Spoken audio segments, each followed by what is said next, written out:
Now, I can't count how many times I've read in the comments, the earth's not flat, and quite emphatically like that. So let's get into the biblical evidence supporting the flat earth theory. And where's the best place to start? In the beginning. In Genesis 1, here are the 3 key scriptures I want you to remember. Verse 1, in the beginning, God created the heavens and the earth. Now, we can't get into the flatness of the earth without first talking about the structure. In Genesis 1, he will tell you the elements that he has created. In verse 1, we're only talking about the heavens, which is plural. There's more than one heavens, which in the other parts of my series, you'll notice that one of the heavens is what we know as the sky, and the earth.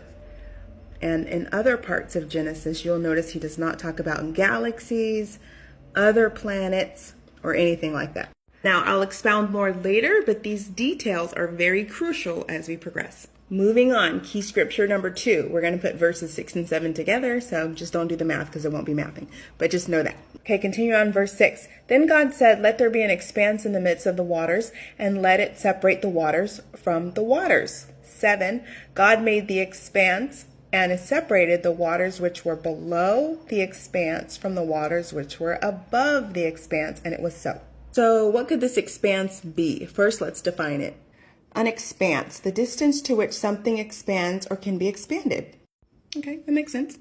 You might think that this expanse is God creating land, but it's not. This is the creation of what we know as our atmosphere or the sky.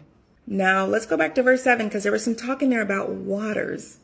God made the expanse and separated the waters which were above from the waters which were below.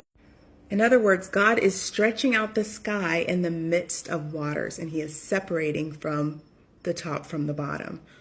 Well, what could that possibly look like? Let me show you. It's an air bubble.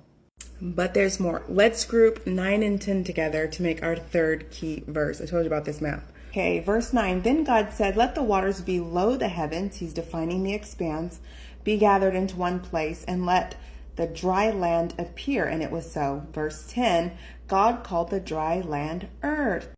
Now, as we just read, God calls this land earth. Now, when you hear the word land, what comes to mind?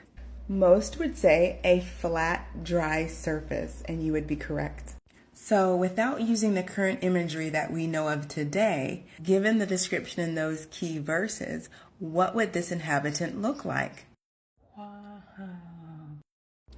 Okay, so this is a good place to start. We have the 2 more episodes after this that are going to get into the weeds of more of the flatness. So don't get excited. There's still more to come.